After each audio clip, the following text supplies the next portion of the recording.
Hello guys, अर्को पनि एउटा इन्फर्मेटिभ भिडियो लिएर आइसकेको छु जुन कि हाम्रो जीप कम्पास को पेट्रोल भेरिएन्ट में छ। कस्टमर को कंसर्न छ पहिला चाहिँ एक्सिलेटर दिँदा चाहिँ एकदमै क्विक पिकअप थियो, अहिले चाहिँ एकदम लेजी एकदम स्लो पिकअप छ, ल्याक अफ पावर। तपाईले हेर्न सक्नुहुन्छ इन्जिन चेक लाइट छ। अब यसको ट्रबल सुटिङ कसरी गर्ने, how to find, let's see. यसमा चाहिँ पावर लस र इन्जिन चेक लाइट छ। VCI मैले कनेक्ट गरिसकेको छु। अब यसलाई चाहिँ स्क्यान गर्ने हो। आओ यता नजिकमा आओ। अब चाहिँ PCM power control module enter.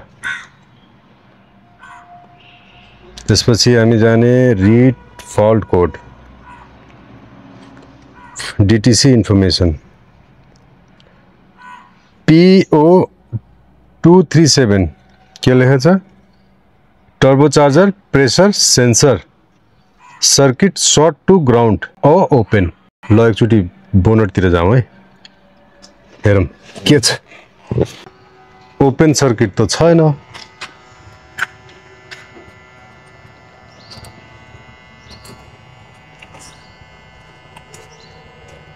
Wire त एकदमै जलेको जस्तो देखिन्छ। खै यहाँ टार्गेट गर त, देखिरहेछ कि के देखेछ? जलेको छ। जुम गरेर देख।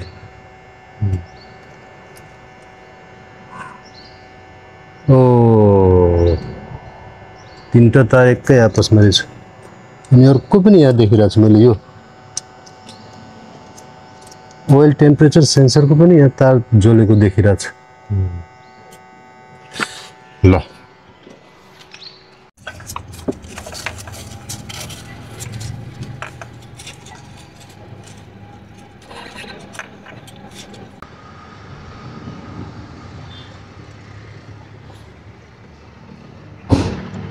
यो दुईटा चाहिँ ओइल टेम्परेचर को तार भयो, अनि यो तीनटा चाहिँ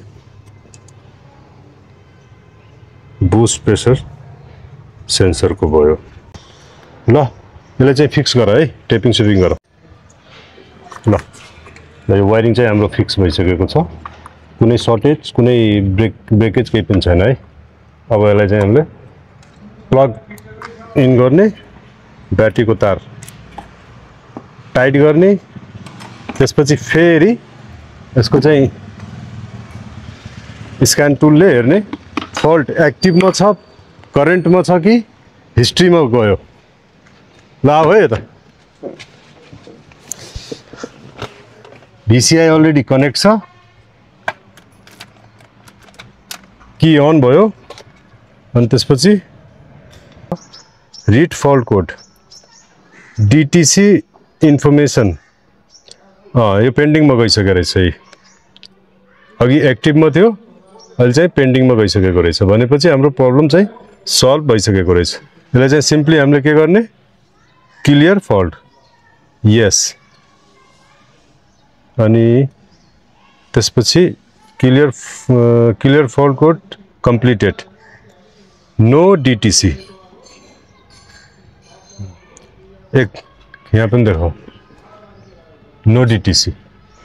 तर अझै चाहिँ यो कम्प्लिट भएको छैन। मिनिमम 20 किलोमिटर चलाइसकेपछि बल्ल यो कन्फर्म हुन्छ। हुन त भइसकेको छ, हामीले प्रब्लम फाइन्ड गरिसकेको छौँ, त्यसलाई फिक्स पनि गरिसकेको छौँ। तर 100% स्योर हुनलाई यो कम्तीमा 20 किलोमिटर चलेकै हुनुपर्छ।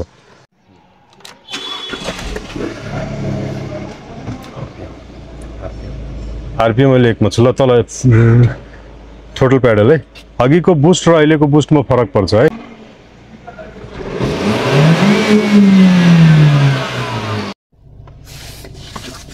ल काम सम्पन्न भयो। अब चाहिँ एकचोटि रोड टेस्ट गर्नु पर्यो। गाडीको boosting power, pickup, quick pickup आयो कि आएन भन्ने कुरा। किनकि अघि चाहिँ कस्टमरको कन्सर्न थियो गाडी एकदम ढिलो पिकअप लिने र गाडी चाहिँ 80 पुग्न नि गाह्रो हुने। ल बेल्ट लगाइहाल्यो सेफ्टीको लागि।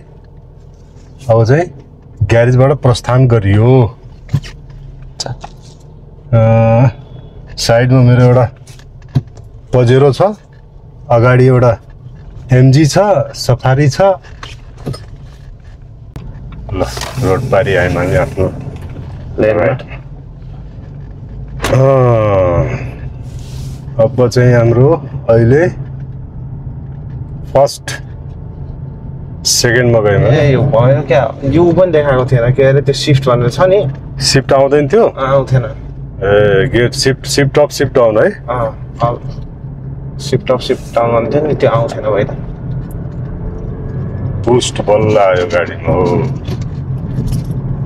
बल्ल ताने जस्तो फिल भयो कि भाइब्रेसनमा रगरी त्यसले खाइदियो हो कि अनि त्यही भएर त्यो दुईटा सेन्सरलाई इफेक्ट पारिरहेको थियो एउटा चाहिँ टच हुन भ्या थिएन त्यही भएर त्यसको फल्ट कोड देखिएन अनि बुस्ट प्रेसर सेन्सर चाहिँ तिनटै तार टच भएकोले गर्दाखेरि सर्ट टु ग्राउन्ड भनिरहेको थियो अब केही दिनपछि ओइल टेम्परेचर सेन्सरको पनि देखाउँथ्यो होला देखाउनु त तर अहिले चाहिँ टच चाहिँ हुन भएको थिएन त्यही भएर त्यहाँ एउटा प्रब्लम दुईटा रहेछ ल बुस्ट पावर हेर्नुहोस् है अहिले वाउ पावर लाग्यो टायरले गर्दा पुरै भाइब्रेसन निकालिरहेछ गाडीमा